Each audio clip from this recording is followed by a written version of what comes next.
एक प्रश्न पूछ रही हैं, मस्ती आनंद पुलकता बनती तो है, लेकिन प्रिय गुरुवर ये सतत बनी रहे। संसार में रहते हुए कभी शिकवा भी होने लगता है, लेकिन जल्दी ही गुरु की कृपा दिखती है। लगता है सब गुरु की मेहनत है, पुरुषार्थ भी सब उसी का है, बस प्रार्थना ही निकलती है। गुरुदेव ये शिकवा शिकायत की फीलिंग ख़त्म हो जाए, सिर्फ तेरा उद्गार और शुक्राना हमेशा बना रहे। आध्यात्मिक यात्रा शिकायत से अहोभाव की यात्रा है। संसारी, साधक, संत, तीन तरह की हमारी स्थिति है। संसारी का अर्थ है जो शिकायत में जीता है। साधक का अर्थ है जो कभी शिकायत और कभी अहोभाव, थोड़ी शिकायत थोड़ा थैंकफुलनेस।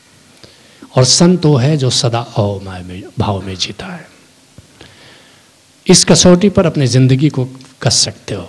तुम संसारी हो कि तुम साधक हो कि तुम संत हो, सदा अहोभाव में जीना। मैं अपने लोगों को कहता हूँ कि जिसने तुम्हारा भला किया उसको तो धन्यवाद दो ही, लेकिन जिसने बुरा किया उसको भी धन्यवाद दो, क्योंकि बुरा करने पर आया था तो पता नहीं कितना बुरा करता। इतना थोड़ा बुरा किया, इसके लिए धन्यवाद। इस भाव दशा में अगर तुम जीते हो तब तुम संत हो, तब तुम राम रस पीने वाले हो। गौतम बुद्ध का एक शिष्य था, पूर्ण उसका नाम था। परम ज्ञान को उपलब्ध हुआ। गौतम बुद्ध ने उसको बुलाया और कहा कि पूर्ण अब बाहर जाओ, लोगों को उपदेश दो। पूर्ण ने कहा कि जाना तो नहीं चाहता था, लेकिन आपका ऐसा ही आदेश है तो जाना पड़ेगा। गौतम बुद्ध ने कहा कि पूर्ण कहाँ जाना चाहोगे? पूर्ण ने कहा कि आप आदेश ने तो पूर्णिया जाऊं। बिहार में पूर्णिया एक जगह है, पूर्ण के नाम पर ही पूर्णिया, बल्कि वो पड़ा कोशी नदी के पहले किनारे था, अब कोशी नदी वहाँ से 100 किलोमीटर हट गई है। गौतम बुद्ध चौंक पड़े, कहा कि तुम क्या कह रहे हो? तुम पूर्णिया जाओगे? तुम जानते नहीं वहाँ के लोग कितने दुष्ट हैं। राम की ससुराल जनकपुर में पास में थी, वो नहीं गए। महावीर की जन्मस्थली वैशाली में बगल में थी, वे नहीं गए। मैं स्वयं वैशाली तक गया, लेकिन मेरा साहस नहीं हुआ पूर्णिया जाने का। लोग इतने दुष्ट हैं, फिर भी तुम पूर्णिया जाना चाहते हो? पूर्ण ने कहा, जहाँ सदगुरु मेरा नहीं जा पाया वहाँ उसके राज्य का और विस्तार करता हूँ, तभी तो सदशिष्य हूँ।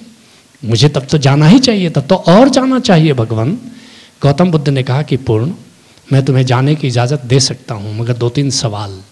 वहाँ के लोग बड़े दुष्ट हैं, अगर तुम्हें अपशब्द कहें, तुम्हारा अपमान करें, तो फिर क्या करोगे?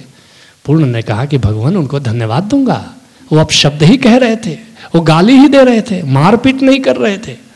गौतम बुद्ध ने कहा, और पूर्ण अगर वे तुम्हारे साथ मारपीट करें फिर क्या करोगे? पूर्ण ने कहा कि भगवान उनको धन्यवाद दूंगा, मारपीट ही कर रहे थे, जान से नहीं मार रहे थे। गौतम बुद्ध ने कहा, और अगर वो जान से ही मारते फिर क्या करोगे? पूर्ण ने कहा, भगवान उनको धन्यवाद दूंगा। ऐसे भी एक दिन मौत तो आनी ही है, लेकिन अध्यात्म के मार्ग पर उस गोविंद की नौकरी करते हुए उन्होंने जीने का मौका दिया और मरने का मौका दिया, इसके लिए उनको धन्यवाद दूंगा। गौतम बुद्ध ने कहा कि ठीक है पूर्ण, इतना अहोभाव अगर तुम्हारे मन में है तो तुम जा सकते हो। याद रखना, इस अहोभाव की स्थिति में जीना ही अध्यात्म है। इस अहोभाव की स्थिति में जीना ही संतत्व है। ओशोधारा में मुझसे पूछते हैं लोग, साधक आते हैं, हमारी मंजिल क्या है? क्या समाधि? क्या ध्यान? मैंने कहा नहीं। क्या समाधि? क्या नहीं। तो क्या मंजिल है हमारी? बुद्धत्व, परम ज्ञान? कि नहीं, ये भी नहीं। फिर क्या है? मैं कहता हूँ तुम्हारी मंजिल संतत्व है, और संतत्व का अर्थ है सदा सुमिरन में जीना और सदा अहोभाव में जीना। यही तुम्हारी मंजिल होनी चाहिए। याद रखना, शिकायत वहाँ है जहाँ तुम हो, अहोभाव वहाँ है जहाँ तुम्हें जाना है। तो अहोभाव को बढ़ाते जाओ, कुछ भी हो। एक बात याद रखना, प्रार्थना का एक राज बता रहा हूँ तुमको, बड़ा गहरा राज बता रहा हूँ। परमात्मा वह नहीं देता तुम्हें जो तुम चाहते हो, परमात्मा वह देता है जो तुम्हें चाहिए। इसलिए हर हाल में उसके लिए शुक्रिया अता करो।